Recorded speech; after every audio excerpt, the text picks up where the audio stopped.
Hey everybody, and welcome to another Cricut Craft tutorial. Before we get started, make sure you subscribe to my channel. I put out new videos on Wednesdays and Saturdays with the occasional bonus live video. In today's video, we're going to talk about how to add all those extra flourishes and glyphs to your fonts in Design Space. It's really easy to do, and I'm so excited to finally show you guys how to do this. Let's go over to Design Space, and I'm going to show you the program that you need to download, how to download it, and how easy it is to add the glyphs. The first thing that you'll need to do is to install main type, which is by HiLogic. I will link this below, but you want to click right here where you see free download and click on that.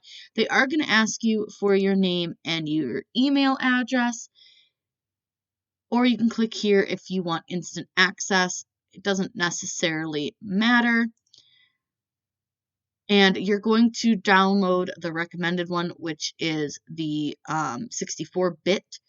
And what we'll do is find the folder to put it in. We'll just put it in our CRICUT folder, and we're going to click on Save. It downloads pretty quickly to get you the setup stuff, and you're just going to click on it. And it's going to ask if you want to allow the app to make changes, which we do. And we're going to accept the agreement. Click Next. You can put it in whatever folder you want. Mine's just going to go in my program files. We're just going to click Next because all this stuff is pretty simple, and we're going to allow it to create the desktop shortcut, and then just click Install. This is super easy, super quick. I've used this program a ton, and it's totally fine. It's going to ask if it wants us to launch it. Let's go ahead and just allow it to launch. And we're going to close this and get this out of the way and get that out of the way. Now, it's going to ask you every time you open this whether you want to enter a registration code, buy it online, or use free edition. Always just click Use Free Edition. You can absolutely do that. There is a user manual, facts and questions forums. I know how to use it. It's pretty easy. I've never gone through any of their tutorials. So I'm going to show you guys how to use this with your Cricut. So I already typed in some text over here on Design Space, and it is just in a plain old agency, but we're going to use the Samantha font, which I'll link below where I got my Samantha font from, but we're just going to choose the Samantha font, which is one of the most popular ones, especially for the extra characters. And you can see it's kind of boring, and we'll respace it later, but I just want to show you guys how to use the extra characters. So go to your main type here, and we're just going to ignore this. It always tells there's registry issues. You can totally, absolutely just ignore that. And what we're going to do is scroll all the way down until you get to the Samantha font, which I went too far.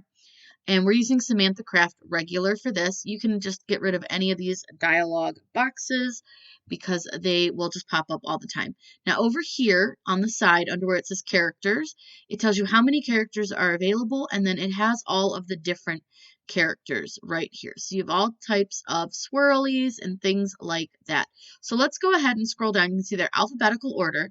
So we're going to find an H, and you can choose any H you want, but we'll use this one. This shows you what it's going to look like in a bigger style. Now you can see that it takes up a lot of the box, so you can just zoom it down a little bit if you want to see your whole design. Now let's say we want to use this H. You're going to right click on the H up here, and you're going to copy it to clipboard.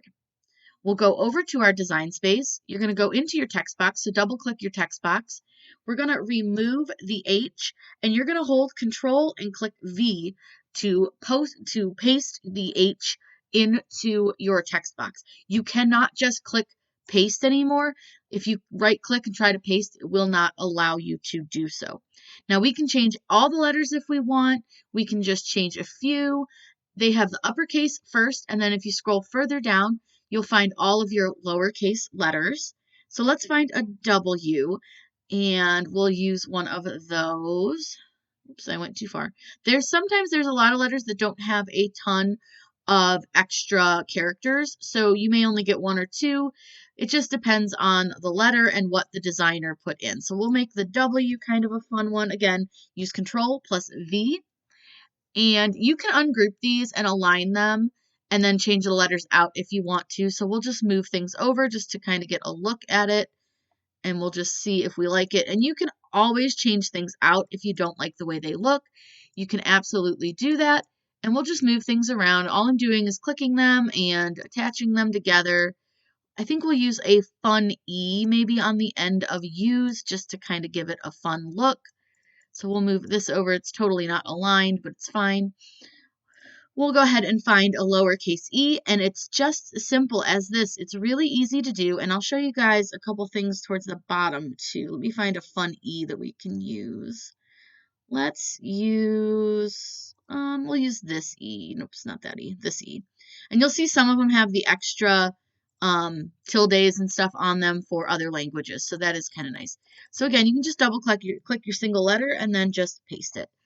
And here is our fun E, so we can line this up. I'll fix the S later. Again, I'm not really doing anything with these other than to just show you how to use this. So we're not actually going to do anything. So there is that. It's really easy. Now, if you go scroll further down, you'll find some other fun characters. So it has all the letters and things, which is great. But if you scroll further down in some of your fonts, you'll find other things. Like this one has the word after, Wednesday, Tuesday, and, by, for. So it's really fun. And you can use a lot of really neat little things to add to your designs. So let's just go ahead and select the 2, and we'll copy that to our clipboard. And instead of using this 2, let's go ahead and use the other 2 that we found with the fun already made font. Look at that. How fun is that?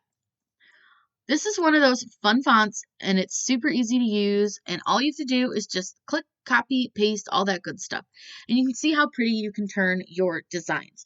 There are lots of fonts that offer lots of different characters. So if you scroll through, you'll be able to find some. Let's see if we can find any I know for sure have some extra things. Now, a lot of your free fonts may not have the extra glyphs, so you'll want to keep that in mind. But a lot of your paid for fonts have all the extra glyphs. So I'll show you guys Magnolia Sky, which should be in here. So this one is a free font that I got, and you'll see that you don't have a lot of extra things. You just have your standard letters. That's how it's going to be if they're free fonts. If it's a paid font, you will likely have more options. Like if you look at the Love You font, which I have, there is a lot of extra letters with hearts on the ends. There are like swirlies, so you get a lot more with a paid font, so you want to keep that in mind. I'm trying to find another one that I know. You know what? I know one at the top. The only thing I don't love is that you can't search for your font name. You have to just scroll, which is not a big deal. It can just be a little bit tedious. But you'll see this is the Amrelia font, which I used on the acrylic engraving that I did, and you'll see that this one has a ton of extra really beautiful letters that you can use, so you can go far beyond your standard letters, which is really nice. And a lot of these, like I said, if you purchased them, they likely will have some extra glyphs in them. If you didn't purchase them, they probably won't have a ton of extra to play with, but that's something to keep in mind. I hope you guys had a good time learning how to use the extra glyphs that you get in your designs. If you guys have any questions, please let me know in the comments down below. I am always happy to answer those for you. Make sure you subscribe to my channel. I put out new videos on Wednesdays and Saturdays with the occasional bonus live video. Have a great day and happy crafting.